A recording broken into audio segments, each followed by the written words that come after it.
Le cancer, on le sait, a un impact indéniable sur notre relation avec la nourriture. Heureusement, l'alimentation pleine conscience, une forme d'alimentation yoga ou bienveillance, si vous voulez, peut nous aider à accepter nos limites et même à retrouver le plaisir de manger, une bouchée à la fois. Bonjour, je m'appelle Mireille Darvaux. En fait, moi, je suis ici pour vous raconter un peu mon histoire. J'ai eu un diagnostic de cancer du sein le 20 octobre 2015. Depuis, ça va bien, mais le 20 octobre, ma vie a un peu changé. J'ai su que j'avais un cancer qui était de type HER2 positif, ainsi qu'une sensibilité là, aux hormones, donc un cancer plus commun. J'ai dû avoir une mastectomie totale qui était assez rapide en décembre. Et puis après, j'ai pris du médicament, le tamoxifène, un médicament qui a des impacts assez lourds dans notre vie, qui a fait que j'ai pris du poids, que j'ai eu beaucoup de fatigue pendant les 5 années qui ont suivi. Et donc, je me suis attardée beaucoup à mon alimentation dans cette période. Puis je continue. En fait, c'est un choix de vie. C'est une façon de mieux vivre puis d'être à l'écoute aussi de tout ce qui se passe. Mireille, tu as parlé d'alimentation pleine conscience. Et puis, c'est pas quelque chose qu'on fait dans sa voiture, devant son ordinateur. Hein? On prend un moment. Tu sais, Hélène, c'est comme l'alimentation pleine conscience. C'est vraiment comme la méditation. Tu sais, tu prends un temps.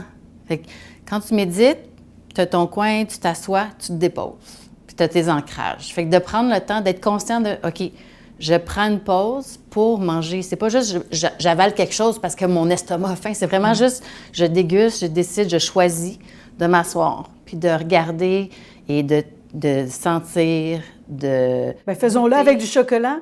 Moi, j'ai choisi du chocolat pour toi. Je sais pas pourquoi. C'est absolument un hasard. On va le humer. Alors, tu prends ce qui te plaît. Je vais aller par là. Tout est permis. Tout est permis. Et le humer. Et ce qui est fascinant, c'est que quand tu vas le mettre dans ta bouche, tu vas voir que le beurre de cacao, qui accompagne la pâte de cacao, hein, on n'est pas dans le 100%, là, ben, ça se dissout à la même température que la température corporelle, en fait. Donc, ta langue est à la parfaite température pour faire fondre ce beurre-là. Et c'est pour ça qu'il faut le garder longtemps en bouche. Pas tout de suite le croquer puis l'avaler parce que là, il se passe plein de choses, je suis certaine. Puis là, tu peux pas parler parce que tu as la bouche pleine.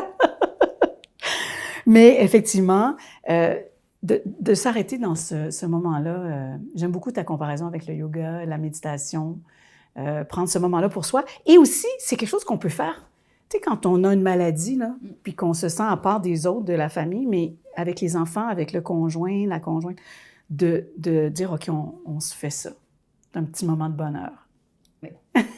Bien, moi, j'aime bien manger. J'aime les bons aliments. Donc, ça commence même à aller choisir les aliments. Tu sais, si je te disais que j'aimais le poisson, j'adore le poisson. Mais il faut qu'il soit frais, faut que la couleur soit belle, faut que, tu sais, je sente que la peau est, tu sais, c'est très frais. Donc, aller chez le marchand de poissons, choisir le poisson, puis après ça, le préparer. Tu sais, ça commence vraiment là de sentir que je le prépare, puis après, la texture, quand je le déguste, il n'est pas tout à fait trop cuit, il y a juste un petit peu il est encore un peu cru à l'intérieur, mais pas trop. Fait qu'il y a cette dosage-là. Ouais. Donc ça, c'est plaisant, là. J'adore ça. Merci Mireille, quel bonheur. Plaisir, oui, vraiment. En pratiquant l'alimentation pleine conscience, on fait preuve de bienveillance face à soi-même et à sa relation avec la nourriture. Merci Mireille pour ta belle gourmandise et pour ton inspiration.